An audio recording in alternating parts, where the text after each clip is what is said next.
République démocratique du Congo ezali na se ya agression ntobitumba oyo Rwanda na ba terroriste na ya M23 ba imposer na biso babwakaki bombe na ka ya ba réfugiés congolais oyo bakimaki bamboka na bango to ba village na bango suite ya agression ya Rwanda contre RDC.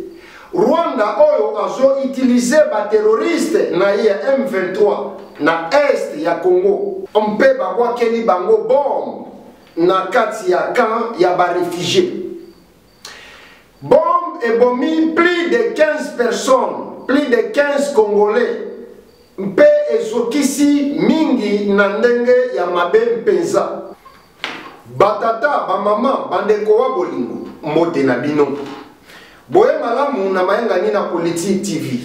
Nazali wa bino Patrick Chimanga, tata ya mayangani mwana ya mama Christine Kalanga mpe toleki mbala moko na maetokolobela na tosolo la politique na biso ya lelo.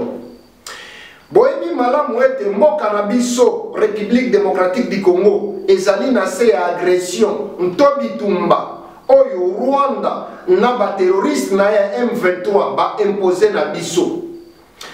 Mpe bango M23 na Paul Kagame soutenu par gouvernement rwandais bazali ko occuper quelques territoires ya République démocratique du Congo.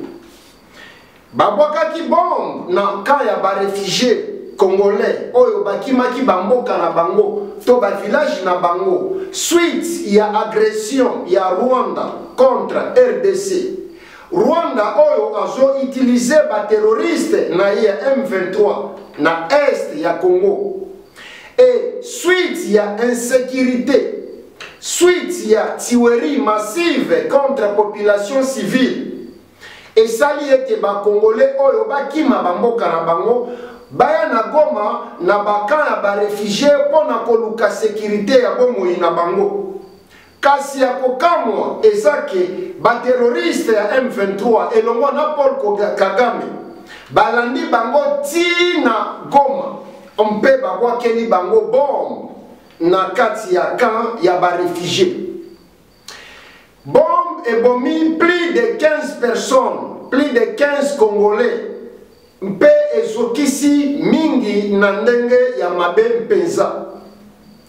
Tomoni USA, United States of America, to États-Unis d'Amérique, bango kosala communiqué, pe na communiqué na bango ko condamner crime de guerre oyo, mpe kolakisa misapi na Rwanda oyo azali soutenir M23. Mêmement, tomoni lisusu Union européenne kosala ya communiqué, ko condamner crime de guerre mpe kolakisa misapi na Rwanda na M23. Nazo kende na komanyolele bino yango na tosolo la politique na biso ya lelo. Mpe batata bamama bandeko bolingo tozo kende kolobela lisusu makanisi ya ko changer constitution ya République démocratique du Congo. Tata mokonzi ya ekolo président de la République mwana mboka Félix Antoine Tshisekedi Tshilombo ye alobaki ke azali ko sepela na makanisi yango ya ko changer constitution. Mpe tango ye azalaki na mikili ya poto kuna na France alobaki ete akotia comité moko en place pour na kotala question yango ya ko changer constitution. Selon ye Félix Antoine Tshisekedi Tshilombo mboka ezali na se ya agression mpe gouvernement tisiko ezobimate bureau définitif ya Assemblée nationale tisiko ezali installé te nyonso oyo ezali faute ya constitution selon tata mokonzi ya ekolo abengi yango constitution ya ba belligérant. Tozo kende na komanyolele bino yango na tosolo la politique na biso ya lelo.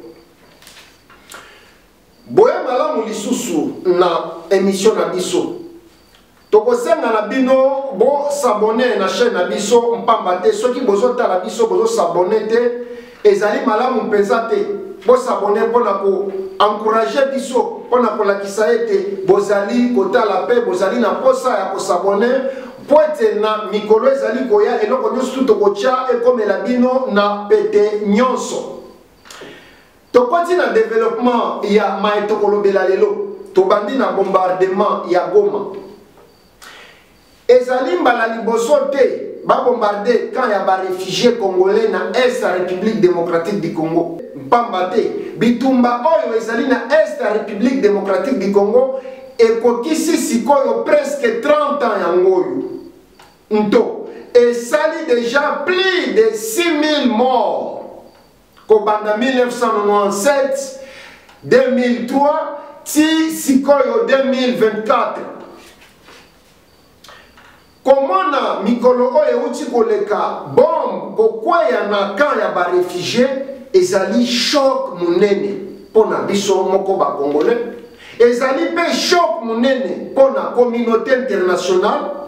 Mpamba te camp ya ba réfugié ezali bisika oyo selon droit ya bitumba eza bisika oyo ezalaka bien sécurisé. Sikoyo awa bandeko na biso basi bakufi mpe bazokoba na kokufa. Est-ce que ezali malheur kozala congolais? Est-ce que ezali malheur kozala na mboka ya Congo to kobotama na pays oyo ezali na richesse lokola la République démocratique du Congo? Pona nini indifférence oyo? Pona nini indifférence ezali makasi contre la République démocratique du Congo? Indifférence ezali kaka na communauté internationale te, même na kati na biso moko ba congolais indifférence ezali makasi, toboke seni ezali makasi. Na ngonga oyo ba congolais misusu bazali kokufa na Est la République démocratique du Congo, okokuta ba congolais misusu bazali kobina, bazali kosala ba fête. Na ngonga oyo ba congolais bazali kokufa na Est la République démocratique du Congo, okokuta ba congolais mususu bazali koyiba mbongo ya l'État. Nini ekoki kozala solution pona kosilisa guerre oyo ya Est ya République démocratique du Congo?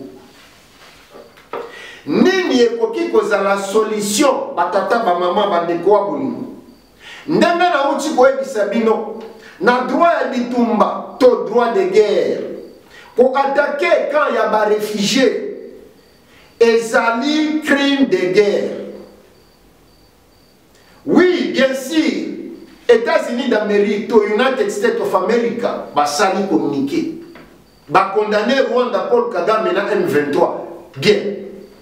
Union européenne basali communiqué ba condamner Paul Kagame na Rwanda na M23 bien. Kasi nini FRDC nini gouvernement ya République démocratique du Congo esali loko la réplique? Pona nini FRDC na gouvernement congolais bazali ko répliquer te? O bakufi bazali banyamate bazali ba congolais bazali pe na droit gouvernement ebatela bango mpamba te.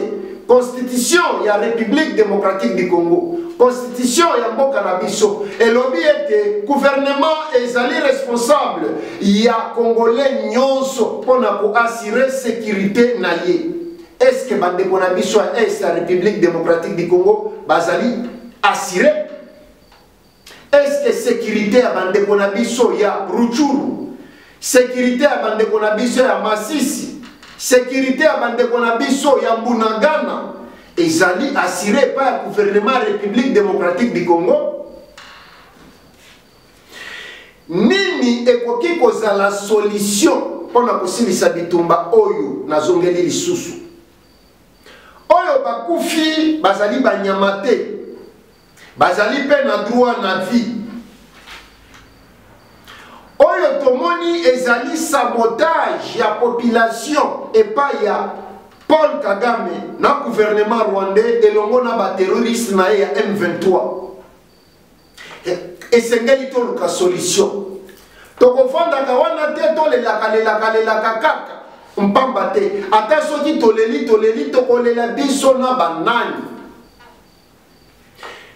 Piste la solution yangoyo selon Patrick Chimanga tata ya Mayangani mwana ya mama Christine Kalama elongo na Mayangani na Politique TV mpamba te musala na biso ba journaliste ezali ya komona pe koloba kasi esengeli peto pesa piste la solution mpamba te congolais nyonso azali na droit ya ko proposer solution pona komema kimia na kati ya mboka na ye.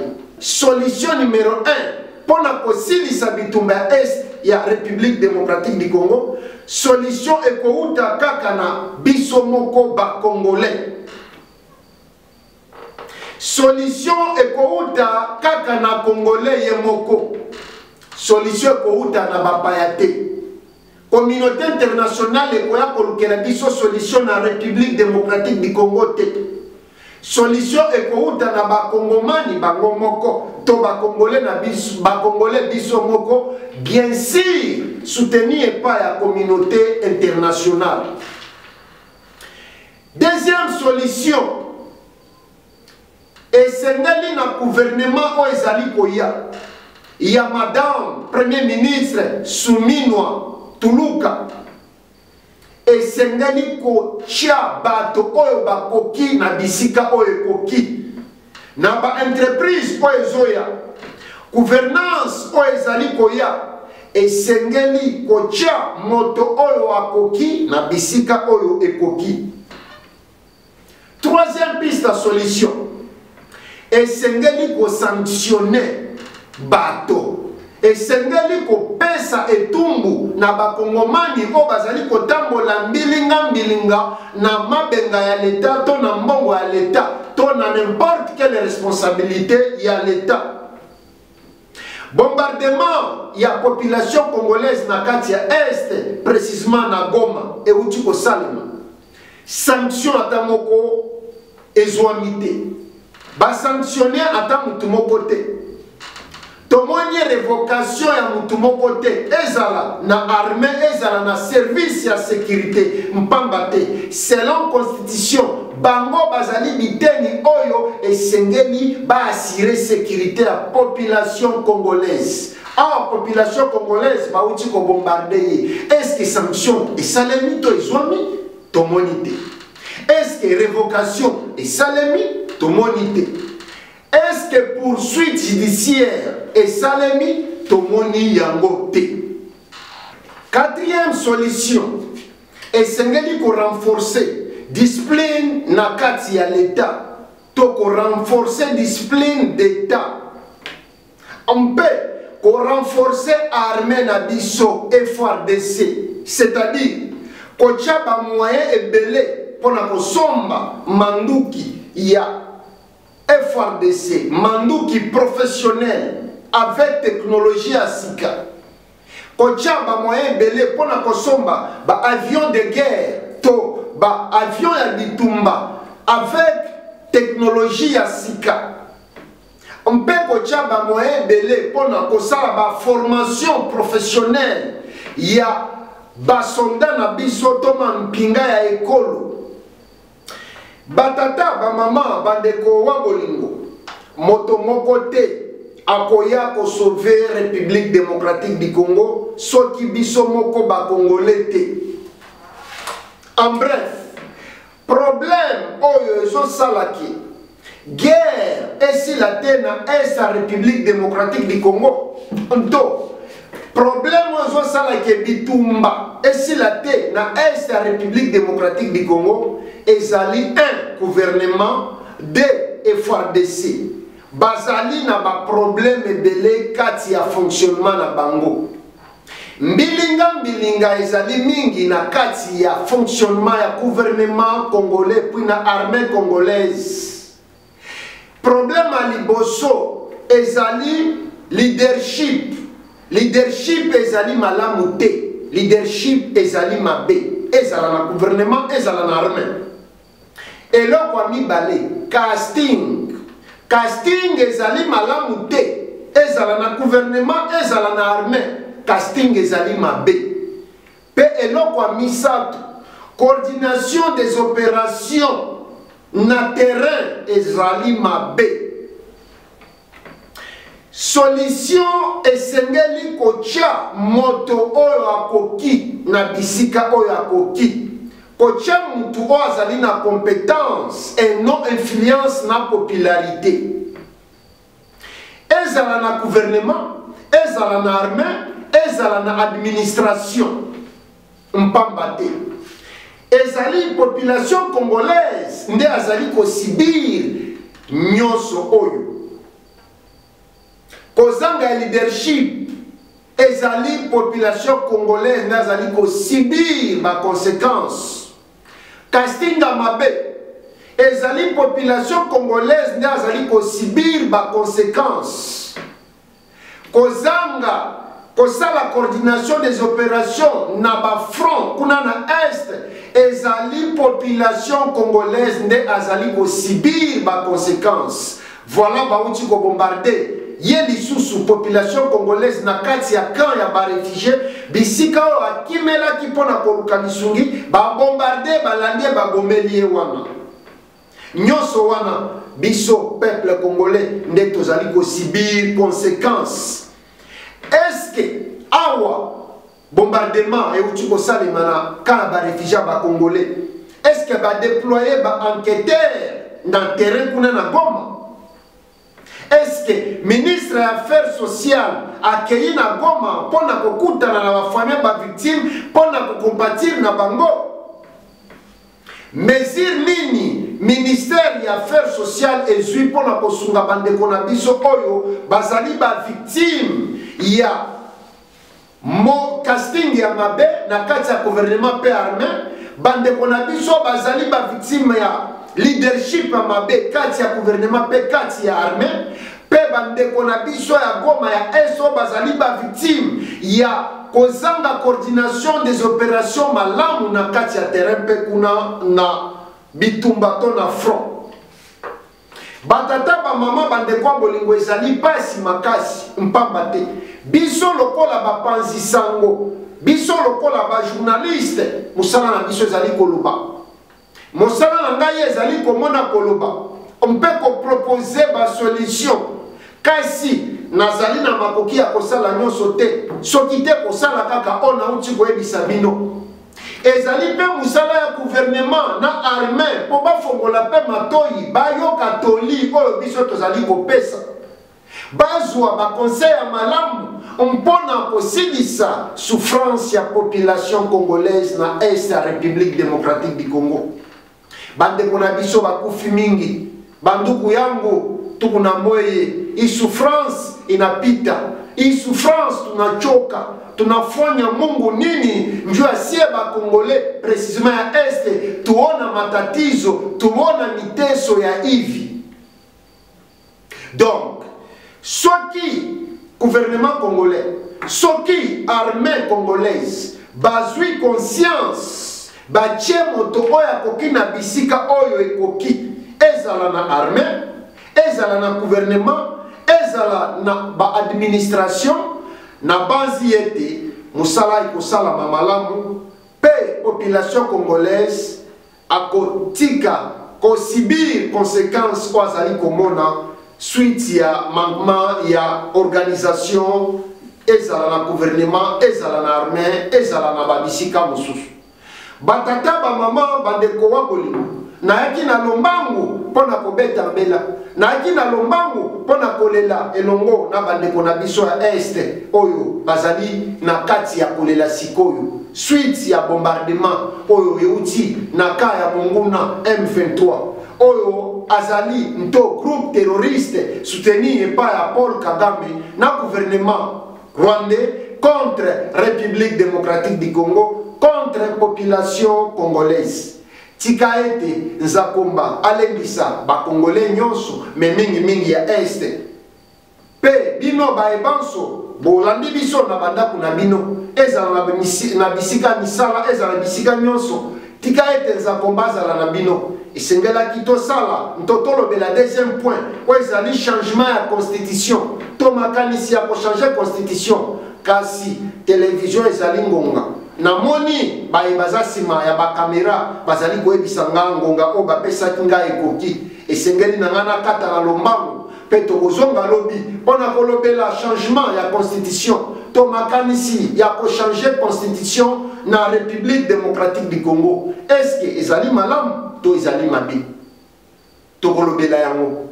Ngana bino tomonani mbala ya sima. Nazali Patrick Chimanga, tata ya Mayangani, mwana ya mama Christine Kalama. Mpe tomonani mbala sima. Merci beaucoup. Mpe, goodbye.